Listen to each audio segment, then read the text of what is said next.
ETF index mutual funds నేర్చుకుని stock మార్కెట్లో రాణించాలనుకుంటున్నారా? వెంటనే ఈ నెంబర్కి కాల్ చేయండి.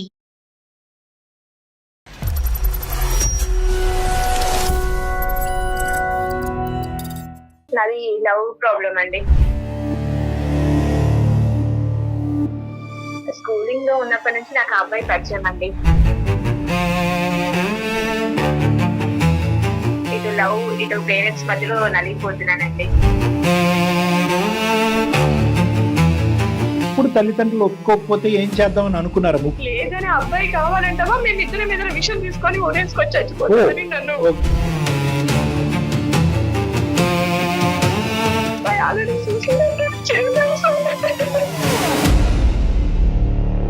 ఇమోషన్స్ తోని, బ్లాక్ మెయిల్ తోని సూసైడ్ గా ఎవరో చచ్చిపోతారు అనేటటువంటి బేస్ మీద నిర్ణయం తీసుకోవటం అనేటటువంటిది తాత్కాలికంగా మనం విరమించుకుందామా?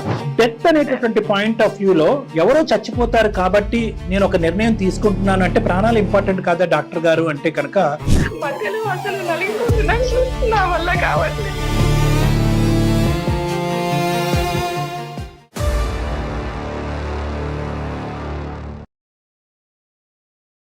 Anu's skin and hair clinic సమర్పించి అందమైన జీవితం కార్యక్రమానికి స్వాగతం.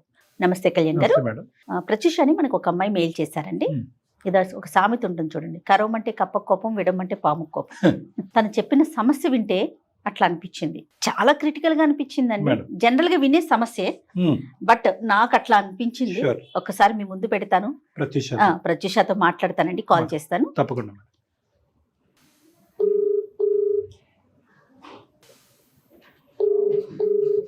హలో, నమస్తే అండి ప్రత్యూష గారా? అవునండి, నేను జయానండి, సుమన్ టీవీ అందమైన జీవితం ప్రోగ్రామ్ నుంచి కాల్ చేస్తున్నాను. నాతో పాటు డాక్టర్ కళ్యాణ్ చక్రవర్తి గారు ఉన్నారండి స్టూడియోలో. ఒకసారి మీ సమస్య మాట్లాడండి. చెప్పమ్మా, ఎవరిది సమస్య, ఏంటి ప్రాబ్లం? యాక్చువల్లీ నా గురించి నేను మెయిల్ చేశానండి మీకు. రైట్. ఎంటెక్ అయిపోయిందండి నాది, జాబ్ ట్రయల్స్ లో ఉన్నానండి. ఓకే, ఎంత ఉండొచ్చమ్మా మీ వయసు? నాది 26 ఉంటుందండి. 26. చెప్పండి అమ్మా, ఇష్యూ ఏంటో. నాది లవ్ ప్రాబ్లం అండి. స్కూలింగ్ లో ఉన్నప్పటి నుంచి నాకు ఆ అబ్బాయి పరిచయం అండి. స్కూల్లో అప్పటి నుంచి ఇప్పటి వరకు గైడ్ చేసుకుంటూ, హెల్ప్ చేసుకుంటూ అదే ప్యూరిటీతోని ఉన్నాడండి. ఇటు లవ్ ఇటు పేరెంట్స్ మధ్యలో నలిగిపోతున్నానండి. ఏం చేయాలో అర్థం కాక మీకు మెయిల్ చేశాను. ఈ అబ్బాయి మీ తల్లిదండ్రులకు పరిచయమేనమ్మా? మా పేరెంట్స్ తో కూడా మాట్లాడిపించాను. అంటే ఫ్రెండ్ గా చూపెట్టావా లేదంటే కాబోయే భర్త కింద చూపెట్టావా? ట్రైన్ నుంచి ఇట్లా పెళ్లి చేసుకోబోతున్నామని చూపించానండి మా పేరెంట్స్. రైట్. సెటిల్డ్ సెటిల్డ్ అండి. ఇప్పుడు అబ్బాయి జాబ్ చేస్తున్నారండి. జాబ్ అయిపోయింది. అమ్మా మీది కంటిన్యూస్ గా స్కూల్ డేస్ నుంచి ఇప్పటి వరకు ఒకటే జర్నీ అమ్మా, లేదంటే మధ్యలో గ్యాప్ వచ్చిన తర్వాత మళ్ళీ రీకనెక్ట్ అయ్యారా? స్కూలింగ్ ఒకటే దగ్గర ఉండేది, కాలేజ్ లో సెపరేట్ అయ్యాము, బట్ ఆ లవ్ మాత్రం ఇప్పుడు కంటిన్యూ అయిందండి ఇన్ని ఇయర్స్ నుంచి. సో టోటల్ రిలేషన్షిప్ పరంగా ఎంతకాలం అనుకోవచ్చమ్మా? నేను 9th క్లాస్ ఉన్నప్పటి నుంచి స్టార్ట్ అయిందండి. అబ్బో, అవునండి, 12 years. ఒకే ఊరమ్మా? ఓకే ఊరండి. యాక్చువల్లీ మాది వికారాబాద్ అండి. వికారాబాద్ లో ఉన్నప్పుడు సేమ్ స్కూల్. అబ్బాయిది నాది లవ్ అన్నప్పుడు తెలియని వయసు అండి అప్పుడు. కరెక్ట్ అమ్మా, కానీ మీ పేరెంట్స్ కి ఇందులో కనిపించేటటువంటిది ఏంటమ్మా? అంటే మీకు నచ్చినటువంటి అబ్బాయి మీ పేరెంట్స్ కి నచ్చకుండా ఉండే పరిస్థితి ఎందుకు? అంటే వాళ్ళు ఫైనాన్షియల్లీ కొంచెం వీక్ అండి, వాళ్ళు అబ్బాయి వాళ్ళు. అక్కడ ఎకనామికల్ సిచ్యువేషన్ చూస్తున్నారండి మా పేరెంట్స్. ఒకటి ఫైనాన్సెస్, ఇంకా అమ్మా క్యాస్ట్ ఫీలింగ్ అండి. క్యాస్ట్ అదే ఈ రోజుల్లో కూడా కాదమ్మా. మరి ఇవన్నీ మరి నువ్వు ముందే ఊహించలేదమ్మా?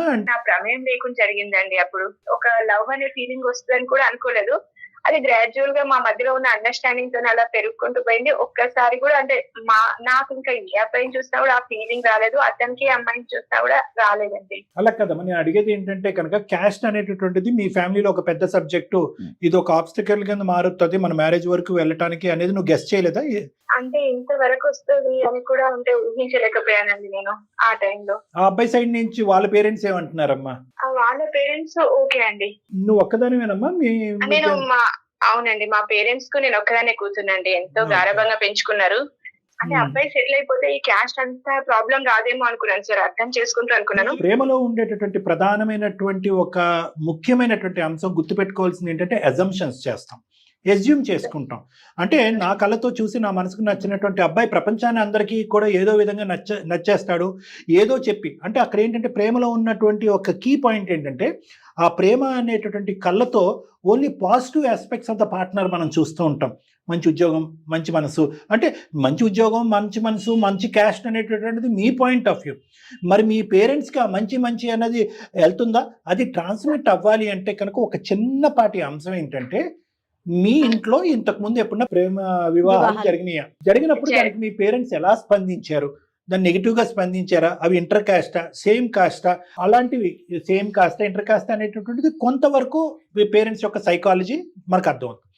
రెండో అంశం ఏంటంటే ఇలా ప్రేమించుకునేటువంటి అబ్బాయిలు అమ్మాయిలు ప్రేమకి మనం వ్యతిరేకం కాదు, కానీ తల్లిదండ్రులకు మీరు ఎప్పుడు చెప్తారు అనేటటువంటిది చాలా ఇంపార్టెంట్.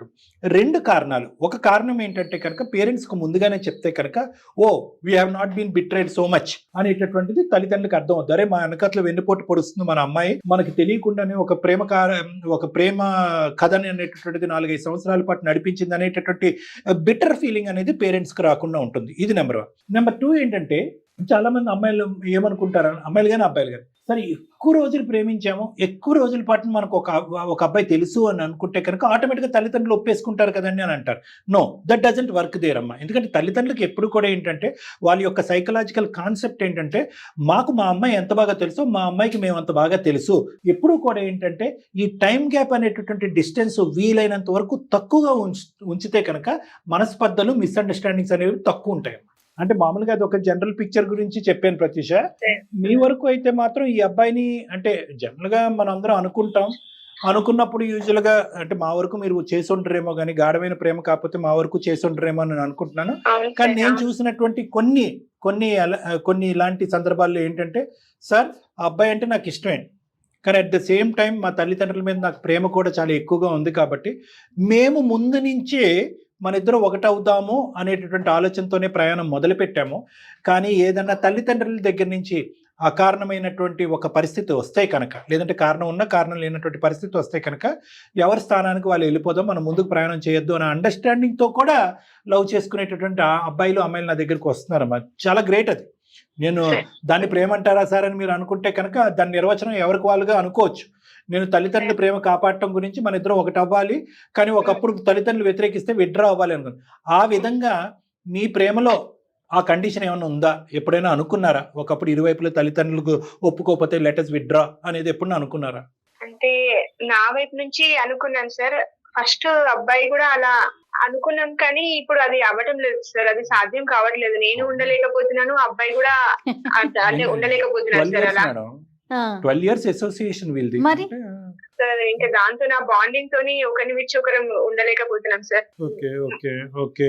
మరి ఒకప్పుడు తల్లిదండ్రులు ఒప్పుకోకపోతే ఏం చేద్దాం అని అనుకున్నారా? ఇప్పుడు కాదు, అప్పుడు ప్రేమించుకున్నప్పుడు అదే మీ లెంత్.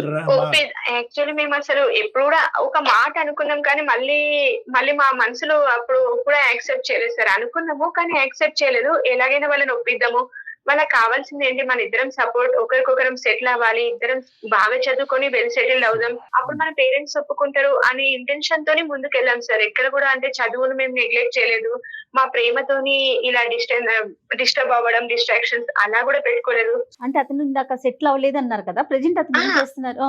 ప్రెసెంట్ ఇప్పుడు అసలు జాబ్ చేస్తున్నారండి. నేను ఇంకా జాబ్ ట్రయల్స్ లో ఉన్నాను. నాకంటే 1 year సీనియర్ మేడం.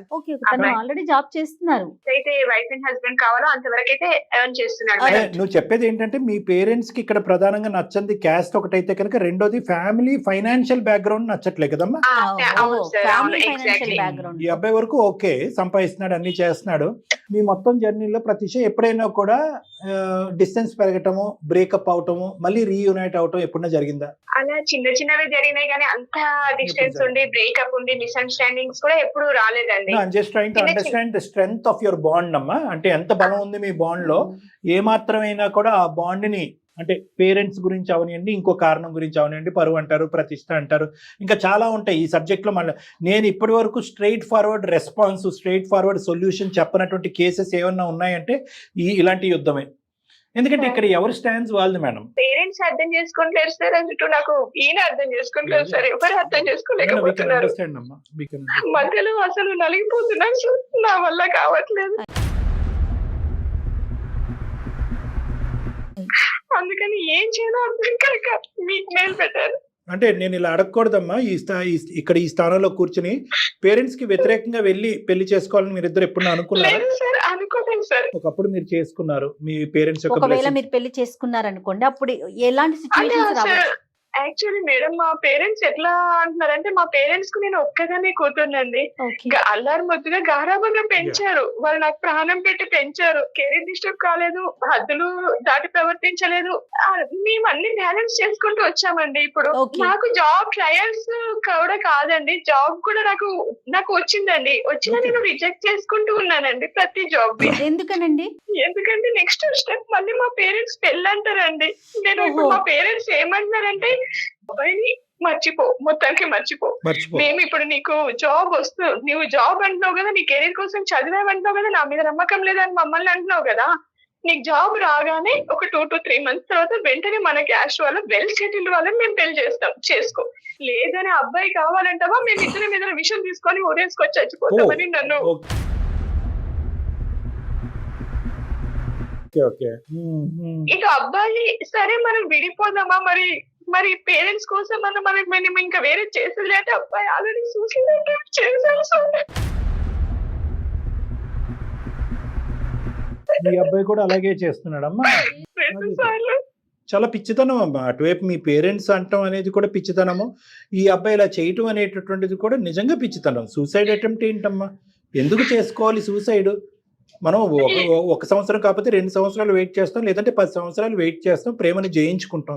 చచ్చిపోయి సాధించేది ఏముందమ్మా ఈ రోజు? ఏముంది సార్ అసలు, ఇటు నేను అబ్బాయి వైపు వెళ్తే పేరెంట్స్ అంటున్నారు, పేరెంట్స్ అంటే అబ్బాయి అంటున్నారు. ఇప్పుడు వీళ్ళు ఒత్తిడి ఎక్కువైపోయింది సార్. అమ్మా నేను ఒకటైతే చెప్తానమ్మా, ఇక్కడ పేరెంట్స్ అంటే కనుక వాళ్ళు ఉండేటటువంటి స్థానంలోంచి ఈ రోజు ఉన్న ఒక్కగానొక్క కూతురు బయటికి వెళ్ళిపోతుంది, ఎవరో తెలియని మా అబ్బాయిని పెళ్లి చేసేసుకుంటుంది, లేదంటే తెలిసిన అబ్బాయి కానీ వాళ్ళ మనసుకు నచ్చినటువంటి అబ్బాయిని చేసేసుకుంటుంది అనే దాంతో మేము చనిపోతాం అనేటటువంటి మాట చాలా కామన్గా అంటూ ఉంటారు.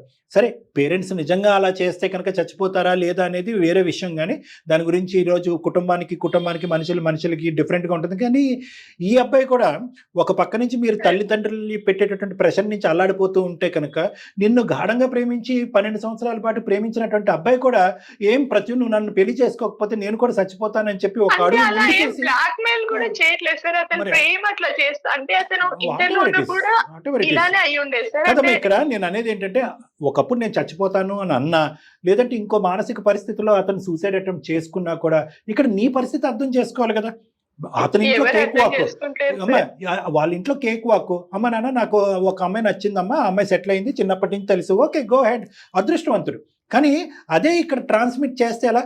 ఇక్కడ మీ ఇంట్లో జరిగేటటువంటిది, మీ 4 గోళ్ల మధ్యన మీ అమ్మ నాన్నతో పాటు నేను జరిగేటటువంటి డిస్కషన్స్ వాళ్ళ ఇంట్లోకి ఎలా ఈక్వేట్ చేసుకుంటాం? అది నిన్ను బాగా ప్రేమించినటువంటి అబ్బాయి అర్థం చేసుకోరాదు. ప్రతి టేక్ యూర్ టైం, నువ్వు అనవసరంగా మెంటల్ ప్రెషర్ లేదా పెట్టుకోవద్దు. తన పేరెంట్స్ ని తీసుకుని వచ్చి వీళ్ళతో మాట్లాడే ప్రయత్నం 1-2 సార్లు అసలు ట్రై చేశారా? కనీసం అతను ఆ అబ్బాయి వైపు నుంచి ఏమన్నా ట్రై చేశారండి? అక్కడ అంత ప్రయత్నం కుదరలేదా? సార్ చూసారు వాళ్ళ వైపు నుంచి కూడా. సరే ఒకవేళ ఫైనాన్షియల్ గా వెల్ అండ్ గుడ్ ఉంటే ట్రై సరే ఓకే, ఇష్టంతో యాక్సెప్ట్ చేద్దామని చూసారు మేడం. కానీ వాళ్ళు నాట్ సాటిస్ఫైడ్ అండి. వాళ్ళు వచ్చినంత మాత్రాన క్యాస్ట్లు మారుతూ, వాళ్ళు వచ్చినంత మాత్రాన ఫైనాన్షియల్ స్టేటస్ చేంజ్ అవ్వదు. ఏదైతే ముందు వాళ్ళని చూడకుండా ఉందో అదే ట్రాన్స్పరెన్సీ. ఇప్పుడు ఇక్కడ వాళ్ళకి ఏంటంటే, ఎవరు వచ్చి మాట్లాడినా, ఆ పేరెంట్స్ వచ్చినా, వాళ్ళ సైడ్ నుంచి పెద్దవాళ్ళు వచ్చినా కూడా వాళ్ళు ఆల్రెడీ ఫిక్స్ అయి ఉన్నారు. ఏంటంటే, మాకున్న ఏకాకి ఒక కూతురికి మేము తీసుకొచ్చేటటువంటి సంబంధమే పర్మనెంట్ బంధం కింద మారుతుంది. అందులో సో అది ఫిక్స్ అయినప్పుడు ఎవరైనా కూడా అంటే అతని వైపు నుంచి ఎంత స్ట్రాంగ్ గా ఉంది అనేది ఒక అర్థం చేసుకోవడానికి ఒక పాయింట్ తప్ప, మీరు అన్నట్లుగా వన్స్ వాళ్ళు ఫిక్స్ అయి ఉన్నారు, అతని ప్రయత్నం కూడా అతను చేశాడు. మరి ఎట్లా అండి? దీనికి సొల్యూషన్ ఏంటి డాక్టర్ గారు? నిజంగా నాకు అనిపిస్తుంది దీనికి సొల్యూషన్ ఏంటి? అమ్మా ఇక్కడ ఒకటి, ఎవరు ప్రత్యూష, ఇది క్రిటికల్ గా మనం మారిపోతుంది. ఎందుకంటే కనుక ముందు నువ్వు వెనకతలు పోయి ఇలా పోతే అటువైపు పేరెంట్స్ వీళ్ళిద్దరి మధ్యలో నేను నలిగిపోతున్నా సార్. నేనన్నా పోదామంటే నాకేమైనా చేసుకుంటే నా పేరెంట్స్ ఊరుకోలేరు, అబ్బాయి తట్టుకోలేరు సార్. ఎంత మంది ఏం లాభం సార్ ఇట్లా? ఇమోషన్స్ తోని, బ్లాక్ మెయిల్ తోని సూసైడ్లుగా ఎవరో చచ్చిపోతారు అనేటటువంటి బేస్ మీద నిర్ణయం తీసుకోవటం అనేటటువంటిది తాత్కాలికంగా మనం విరమించుకుందామా, ఒక్క అడుగు వెనకేద్దాం. Let us think about a hypothetical situation. ఒక డిఫరెంట్ సిచ్యువేషన్ ప్రాక్టికల్గా ఆలోచించడానికి మనం ట్రై చేద్దాం. ఇటువైపు ప్రత్యూష అనేటటువంటి అమ్మాయి ఒక అబ్బాయిని ప్రేమించింది. ఆ అబ్బాయి సైడ్ ఉన్నటువంటి తల్లిదండ్రులు ముందుకొచ్చి హ్యాపీగా ఒప్పుకున్నారు. కానీ ప్రత్యూష సైడ్ ఉండేటటువంటి తల్లిదండ్రులు ఒప్పుకోలేదు. ఇక్కడ ప్రత్యూషకు సంబంధించినటువంటి ప్రేమించినటువంటి వ్యక్తి, నువ్వు ఎంతకాలం అయితే అంతకాలం పోరాడు, నేను ఎప్పటికీ నేను వెయిట్ చేస్తూనే ఉంటాను అని చెప్పి ఓర్పుగా ఉన్నాడు. సూసైడ్ అనేటటువంటి మాట అనలేదు, సూసైడ్ అటెంప్ట్ చేయలేదు. ఇది ఒక సైడ్. ఇమాజిన్ చేసుకో, జస్ట్ ఇమాజిన్ చేసుకో. ఇంకో సైడ్ ఏమో వచ్చి ప్రత్యూష సైడ్ ఉన్నటువంటి పేరెంట్స్, అమ్మ మేము బ్రతుకున్నంత కాలం ఆ అబ్బాయి అయితే మాత్రం నువ్వు పెళ్లి చేసుకోవటానికి అని అన్నారే కానీ మేము చచ్చిపోతాం గిచ్చిపోతాం అనేటటువంటి పిచ్చి మాటలు వీళ్ళు కూడా మాట్లాడలేదు. ఇలాంటి సిచ్యువేషన్లో ప్రత్యూష ఎటువైపు వెళ్తుందమ్మా? ప్రత్యూష మనసు ఎటువైపు కనెక్ట్ అవుతుంది? అబ్బాయి వైపు సార్. అబ్సల్యూట్లీ. ఇక్కడ ఏంటంటేనమ్మా, ద థింగ్ ఈస్ డెత్ అనేటటువంటి పాయింట్ ఆఫ్ వ్యూలో ఎవరో చచ్చిపోతారు కాబట్టి నేను ఒక నిర్ణయం తీసుకుంటున్నాను అంటే ప్రాణాలు ఇంపార్టెంట్ కాదా డాక్టర్ గారు అంటే కనుక ఆ ప్రాణాలని ఏ విధంగా కాపాడాలి అనేటటువంటి అంశం నేను తర్వాత చెప్తాను. ఫస్ట్ మనసుకు సంబంధించినటువంటి విషయాలు మాట్లాడుకుందాం. ఇదే థ్రెట్తో చాలా మంది ఇళ్లల్లో పెద్దవాళ్ళు తెలిసి మాట్లాడతారా, తెలియక మాట్లాడతారా, పరువు గురించి మాట్లాడతారా, ప్రతిష్ఠ గురించి మాట్లాడతారని చెప్పి. ప్రేమించినటువంటి అబ్బాయిలో మంచి క్వాలిటీస్ ఉండి ఆ బాండ్లో ఒక రిలయబిలిటీ ఉండి నలుగురికి నచ్చేటటువంటి విధంగా ఉంటే కనుక caste will become a micro incident అమ్మ. దాని గురించి పెద్ద పట్టించుకోకర్లేదు. అదేవిధంగా ఫైనాన్షియల్ బ్యాక్గ్రౌండ్, కొంతమంది అమ్మాయిలు కానీ అబ్బాయిలు కానీ ఈ క్రైటీరియా ఏమి చూడకుండా ఏదో లవ్ ఎట్ ఫస్ట్ సైట్ అన్నట్టుగా ఎవరో ఒకరిని ఒక అనామికుడిని పట్టుకుంటారు, ప్రేమిస్తారు. అదే అబ్బాయిల సైడ్ కూడా ఒక అమ్మాయి తెలియనటువంటి అమ్మాయిని పట్టుకుంటుంది. వాళ్ళది మొదటి నుంచి వాళ్ళ ప్రయాణం తూతూ మంత్రంగానే ఉంటుంది. ఇక్కడ మీ ప్రయాణంలో అన్నిటికంటే బలమైనటువంటిది ఏదన్నా అంటే కనుక చిన్నప్పటి నుంచి తెలిసినటువంటి ఒక వ్యక్తి, ఎక్కడా ఒడిదడుకులు లేనటువంటి ప్రయాణం, ఎక్కడా కూడా మీ చదువుకు కానీ మీ కెరియర్కి కానీ కాంప్రమైజ్ అవ్వకుండా స్మూత్గా ముందుకెళ్ళేటటువంటి దాంట్లోనే మీ ప్రేమలో ఉండేటటువంటి బలం ఉందమ్మా.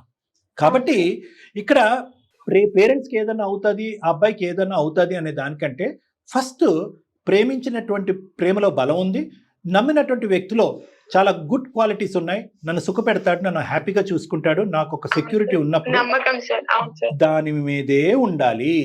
ఎందుకు నేను అలా అంటున్నాను అంటే కనుక ఈరోజు భయపడ్డావు, పేరెంట్స్ థ్రెట్ చేశారు, చచ్చిపోతామన్నారు, చేసేసుకుంటారు, వేరే అబ్బాయి ఎవరినో తీసుకొస్తారు, ఈ అబ్బాయి దారిని ఈ అబ్బాయి చదువు.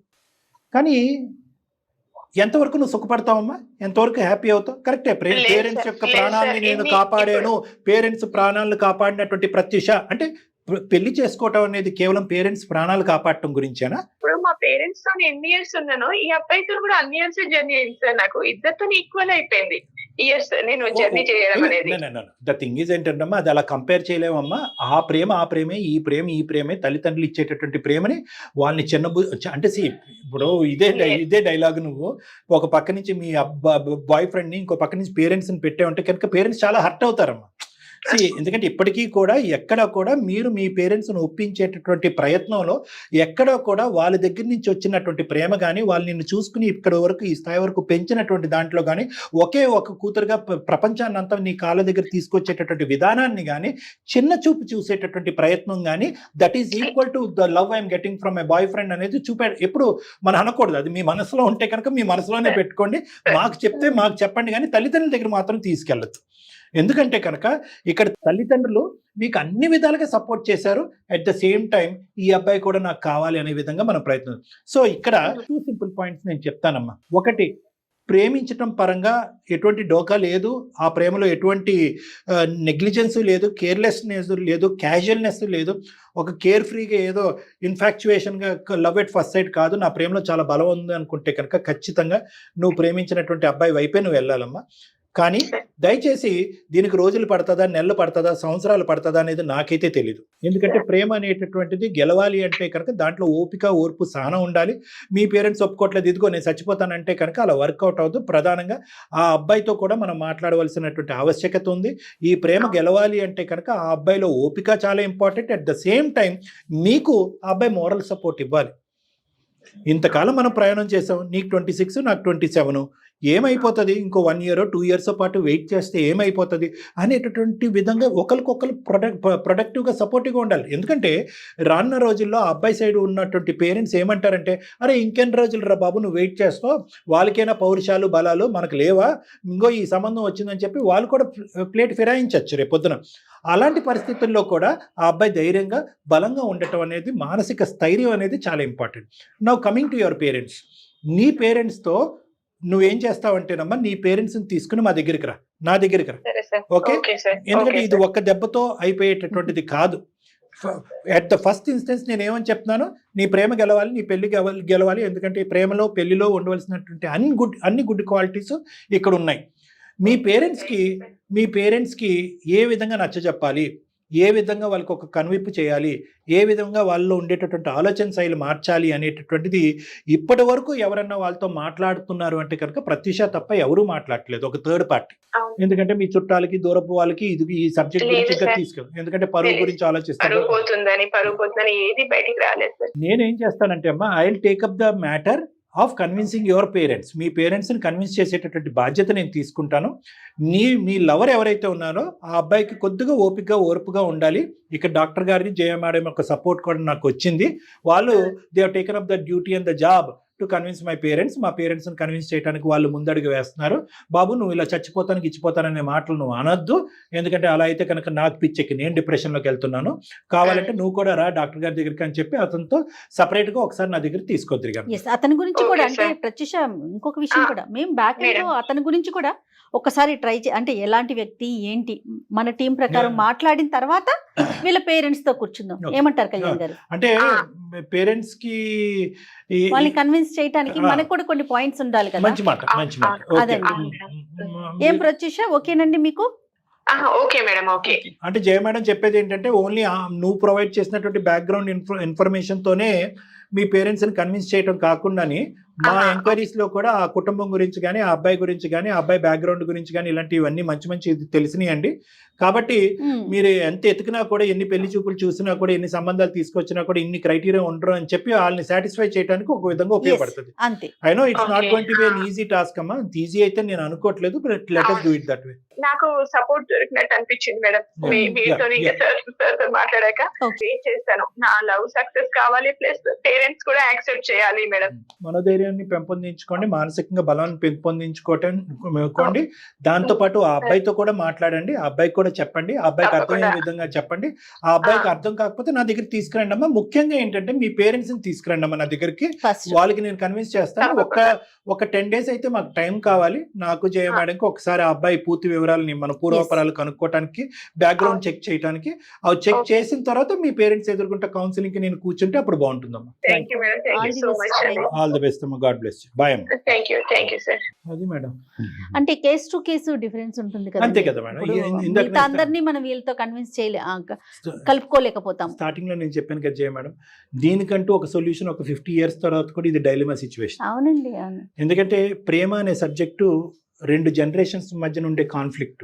వాళ్ళు ప్రేమకు ఒక నిర్వచనం చెప్తారు, తల్లిదండ్రులు ప్రేమ అని చెప్తారు, వీళ్ళకి ఒక నిర్వచనం చెప్తారు. వీళ్ళు వెస్టర్నైజర్ గా, అడ్వాన్స్డ్ గా మాట్లాడతారు, వాళ్ళు ఇంకో విధంగా మాట్లాడతారు. వాళ్ళు క్యాస్ట్ ఫైనాన్సెస్ చూస్తారు, వీళ్ళు ప్రేమ మనిషిని చూస్తారు. వాళ్ళు ఏమొచ్చి మంచి సంబంధాలు, బ్యాక్గ్రౌండ్లు చూస్తారు, వీళ్ళు ఏమొచ్చి ఇంత డ్యూరేషన్ పాటు తెలుసు, ఇంత డ్యూరేషన్ పాటు తెలుసు అనేటటువంటి సబ్జెక్ట్ మాట్లాడతారు.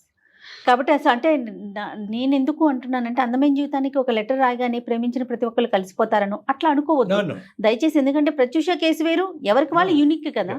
అండ్ అందుకని బ్యాక్ ఎండ్ లో మనం కూడా ఒకసారి చూసి ఎలా ఉందో దాన్ని బట్టి మనం ఫార్వర్డ్ గా ముందుకు వెళ్దాం. రైట్, థ్యాంక్ యూ, నమస్తే.